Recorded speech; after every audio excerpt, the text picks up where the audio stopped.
Good morning, Compass. This is Miss Mortensen, and we are here to tell you that you made it to Friday. Woohoo!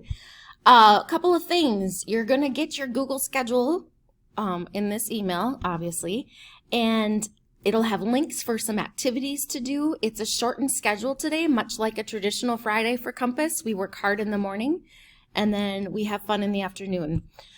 Though we can't take you to have fun this afternoon, we would like you to do the things that fill your tank, that bring you joy, that make you smile, whether that's taking a nap, talking to friends on the phone, going for a walk, whatever works to make it be a fun Friday for you.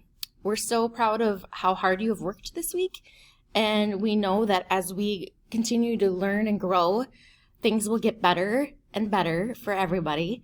But we're really proud of how hard you all have worked and how positive you are. So thank you. We wish you a wonderful weekend and have a fantastic Friday.